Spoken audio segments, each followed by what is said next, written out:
Topic चल रहा है अपना इलेक्ट्रोमैग्नेटिक इंडक्शन, और इलेक्ट्रोमैग्नेटिक इंडक्शन में जो आज का टॉपिक है वो आपका है self induction. Okay, self induction. तो सेल्फ इंडक्शन क्या है, इस पे अपन चर्चा करेंगे। आज हम लोगों को एक नई चीज मिलने वाली है, तो इसीलिए वीडियो को पूरा देखते रहिए।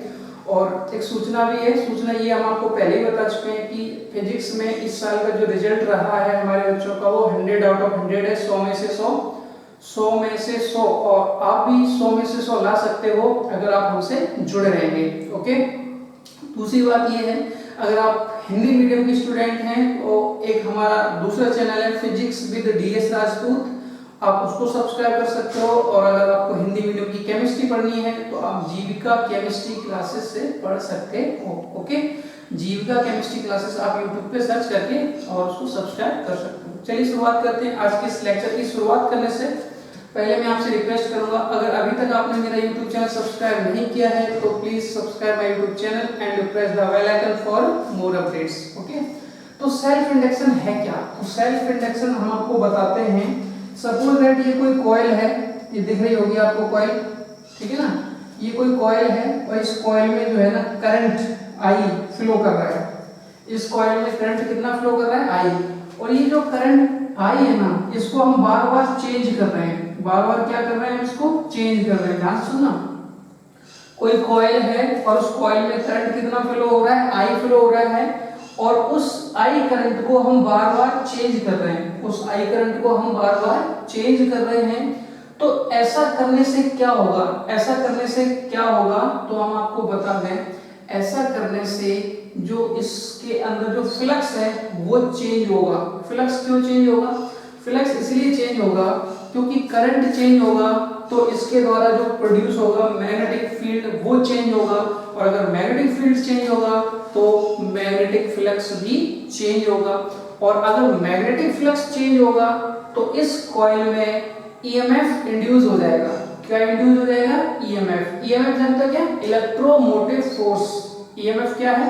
इलेक्ट्रोमोटिव फोर्स, वो इसमें इंड्यूस हो जाएगा। ओके, तो इसी फिनोमेना को हम क्या बोलते हैं? सेल्फ इंडक्शन बोलते हैं। देखो, it is phenomenon of production of induced EMF. Induced EMF, ठीक है ना, in a circuit when the current in the same circuit changes.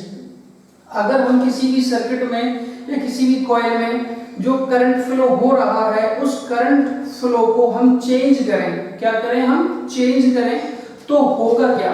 तो उस करंट, उस सर्किट में या उस कॉइल में मैग्नेटिक फ्लक्स चेंज होगा, और अगर मैग्नेटिक फ्लक्स चेंज होगा तो उसमें ईएमएफ इंड्यूस हो जाएगा। तो ईएमएफ इंड्यूस होने के इसी फिनोमेना को हम क्या बोलते हैं? सेल्फ इंडक्शन बोलते हैं, ठीक है ना।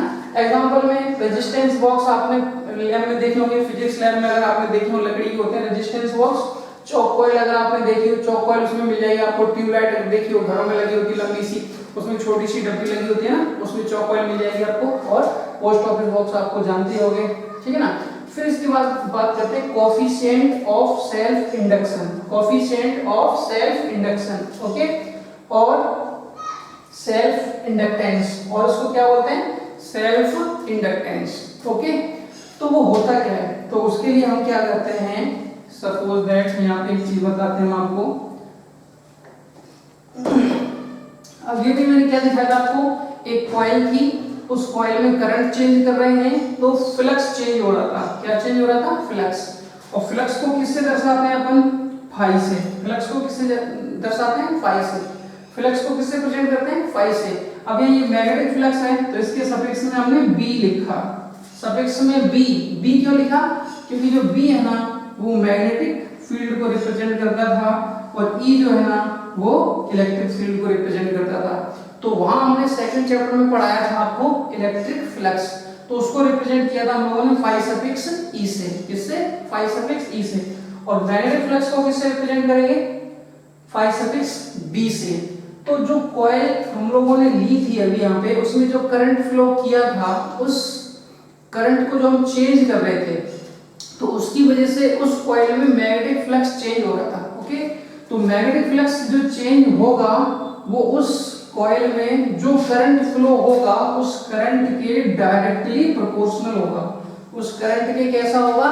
डायरेक्टली प्रोपोर्शनल होगा। ओके, मतलब जितना ज्यादा उसमें करंट फ्लो करोगे उतना ही ज्यादा उसमें मैग्नेटिक फ्लक्स चेंज होगा और उतना ही ज्यादा उसमें ईएमएफ इंड्यूस होगा। ओके, तो फाई डायरेक्टली प्रोपोर्शनल आई, फाई डायरेक्टली प्रोपोर्शनल आई। ओके, अब आपको पता है कि प्रोपोर्शनैलिटी का साइन हटाओगे तो आपको एक कांस्टेंट लगाना पड़ेगा और उस कांस्टेंट को हम लोग क्या लेट कर लेते हैं, एल, क्या लेट कर लेते हैं, एल। तो एल इक्वल टू क्या हो जाएगा आपका, एल इक्वल टू हो जाएगा फाई सफिक्स बी बटे आई। तो ये जो एल है ना, यही है आपका क्या, कोफिशिएंट ऑफ सेल्फ इंडक्शन। ये जो एल है इसको क्या बोलते हैं अपन, कोफिशिएंट ऑफ सेल्फ इंडक्शन, ठीक है ना। और इसका दूसरा नाम क्या है, सेल्फ इंडक्टेंस। क्या है, सेल्फ इंडक्टेंस, ठीक है ना। ये वैसी ही बात है जो आपने बहुत पहले R equal to V upon I के रूप में पढ़ी थी और C equal to Q upon V के रूप में पढ़ी थी, समझ गए ना। What is R, resistance, what is C, capacitance, what is L, inductance, ठीक है ना। अब अपने छोटे छोटे तीन डिवाइस होते हैं, देखो कौन कौन से। एक रजिस्टर होता है, एक क्या होता है, रजिस्टर। रजिस्टर की रेजिस्टेंस होती है R।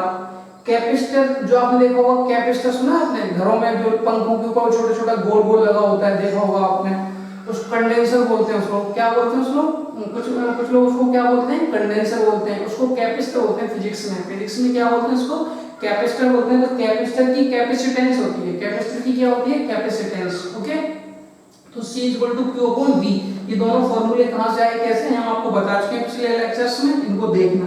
फिर यहाँ आपको एक नया डिवाइस मिल गया, उस डिवाइस का नाम हम लोग रखेंगे इंडक्टर। हम लोग नहीं, मतलब पहले से ही रखा हुआ है, उसको क्या बोलेंगे हम लोग, इंडक्टर बोलेंगे। क्या बोलेंगे, इंडक्टर, ट्रैक्टर नहीं, इंडक्टर, इंडक्टर। Okay, tractor. तो L इक्वल टू कितना, phi suffix B upon I। ये वैसी ही बात है, आपको हमने बताया था कि जो R है ना वो V और I पे डिपेंड नहीं करता, C जो है ना आपका वो Q और V पे डिपेंड नहीं करता। वैसे ही जो L है ना आपका वो फाई और I पे डिपेंड नहीं करता। ओके, रखोगे माइंड में, R आपका V और I पे डिपेंड नहीं करता, C आपका Q और V पे डिपेंड नहीं करता। ये वैसी ही बात है कि जो L है ना आपका वो फाई और I पे डिपेंड नहीं करता। क्यों नहीं करता, I बढ़ेगा फाई बढ़ जाएगा, I बढ़ेगा फाई बढ़ जाएगा, I बढ़ेगा फाई बढ़ जाएगा, बट इनका जो रेशियो है, इनका जो रेशियो है वो कांस्टेंट रहेगा, सेम रहेगा। ओके, बोलो भाई। तो L क्या है आपका, L क्या है, L है आपका self induction, so self inductance. L क्या है आपका, L आपका है सेल्फ इंडक्टेंस, ठीक है ना। इसको वैसे डायरेक्टली पढ़ सकते हो, the magnetic flux linked with, the magnetic flux linked with a coil is directly proportional to the current. ये तो बताया मैंने, जो मैग्नेटिक फ्लक्स होता है वो किसी कॉइल में जो करंट फ्लो हो रहा है उसके डायरेक्टली प्रोपोर्शनल होता है। प्रोपोर्शनलिटी का साइन रिमूव करोगे तो L आ जाएगा, तो L इक्वल टू हो जाएगा आपका फाई अपॉन I। जो L है ना उसको बोलते हैं सेल्फ इंडक्टेंस या ओनली इंडक्टेंस बोल दो, या फिर उसको पूरा बोलते हैं coefficient of self induction, coefficient of self induction. Okay, इसको जल्दी से वीडियो को पॉज करके जल्दी से नोट कर लो, फिर अपन चलते हैं और आगे।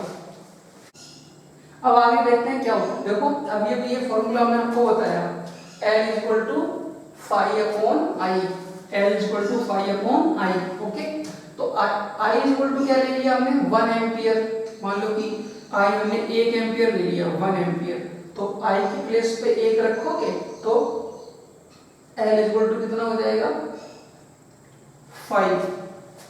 L इक्वल टू क्या हो जाएगा, 5। L आपकी सेल्फ इंडक्टेंस है और 5 क्या है आपकी, वो आपकी मैग्नेटिक फ्लक्स है। ओके, तो self inductance of a coil, ध्यान सुना, self inductance of a coil is equal to the magnetic flux. ये बताया ना, self inductance of a coil is equal to the magnetic flux linked with coil when unit current flow through it. कब, जब unit current जो है ना आपका उससे फ्लो हो जाए, तब जो सेल्फ इंडक्टेंस है उस कॉइल की वो किसके इक्वल होगी, उससे चेंज होने वाले मैग्नेटिक फ्लक्स की। ओके, अगर इस फॉर्मूले को देख के हम लोग एक नई डेफिनेशन बनाए तो यहाँ से हम बना सकते हैं कि self inductance is the ratio of magnetic flux to the current. Self inductance is the ratio of magnetic flux to the current, यानी कि जो सेल्फ इंडक्टेंस है ना वो रेशियो है किन किन का, फाई सफिक्स v का और I का, मतलब मैग्नेटिक फ्लक्स और I का रेशियो है। ये एक डेफिनेशन अपन कह सकते हैं कि वही करंट उसकी सेल्फ इंडक्टेंस की डेफिनेशन है। और एक चीज हम और बना सकते हैं यहाँ से, वी नो दैट करके, अगर आपने एक चीज देखी हो कभी, वी नो दैट ऐसा ना, E इक्वल टू अगर आपने देखा हो minus K D phi V upon D T, ये फेराडेज लॉ है। क्या है ये? फेराडेज लॉ है ये। ओके, तो फेराडेज लॉ में आपको, फेराडेज लॉ मैंने आपको बताया हुआ है, टेंशन ले रहे हो। E इक्वल टू कितना है, minus K D phi V upon D T. Okay, अच्छा भाई फाई की वैल्यू कितनी है, एल आई, तो रखो यहाँ पे। E इक्वल टू कितना हो रहा है, minus D upon D T और एल आई, एल कांस्टेंट है बाहर आ जाएगा। ओके, तो ये बचेगा आपका D I upon D T. अगर हम इसका मैग्नीट्यूड कर दें तो माइनस कैंसिल हो जाएगा, हट जाएगा माइनस, तो D I upon D T. तो एल इक्वल टू क्या हो जाएगा आपका, mode of E upon D I upon D T. ठीक है ना। अच्छा, इफ अगर हम लेट कर लें कि भाई D I upon D T कितना लेट कर लें, 1 एम्पियर पर सेकेंड, नहीं समझे? जो D I upon D T है ना उसको हम कितना लेट कर लें, 1 एम्पियर पर सेकेंड लेट कर लें, देन L इक्वल टू कितना बचेगा, L इक्वल टू बचेगा mod of E। L equal to कितना बचेगा, मोड ऑफ E। ओके, तो what is E? E here is not electric field. Okay, E जो है आपका इलेक्ट्रिक फील्ड नहीं है। यहाँ जो E रिप्रेजेंट किया है ना, ये जो E है ना ये है इंड्यूस EMF, इलेक्ट्रोमोटिव फोर्स। क्या है ये? Electromotive force. अरे भाई इसी को तो वोल्टेज बोलते हैं अपन, वोल्टेज बोल सकते हैं इसको। ठीक है ना। ओके, क्या बोलते हैं, पोटेंशियल डिफरेंस होता है एक तरह से। ये हमने पहले बताया था कि जो ईएमएफ है ना, इलेक्ट्रोमोटिव फोर्स, ये कोई फोर्स नहीं है। देखो इसकी यूनिट भी तो वोल्ट होती है, इसकी यूनिट तो वोल्ट ही होती है ना, तो फिर ये फोर्स कहां से हो गया? फोर्स की यूनिट तो न्यूटन होती है। अरे बोलो भाई, मैं बता रहा हूं ना आपको, मैं कुछ समझा रहा हूं कि ये जो ई है ना ये आपका क्या है, इलेक्ट्रोमोटिव फोर्स है।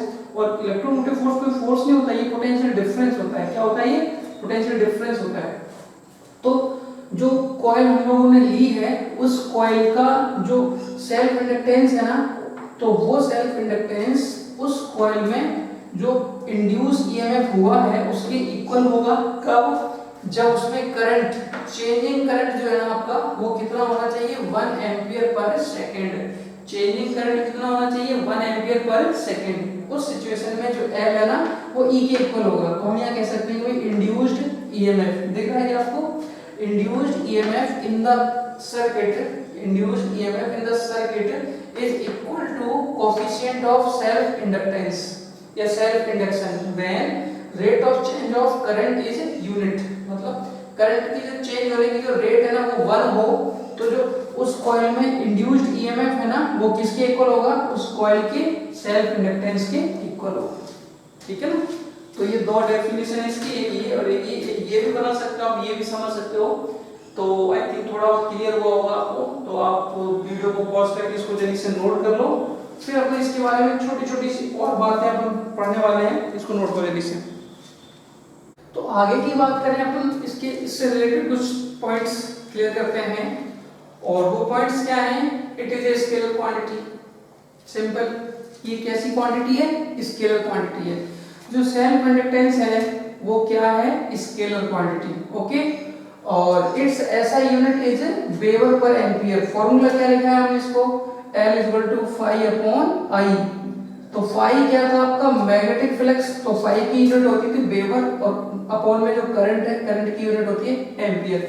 तो इसकी यूनिट हो जाएगी आपकी वेबर पर एम्पियर। लेकिन अच्छी वाली यूनिट क्या होती है इसकी, हेनरी। अच्छी वाली यूनिट क्या होती है इसकी, Henry. Okay, it's dimensional formula.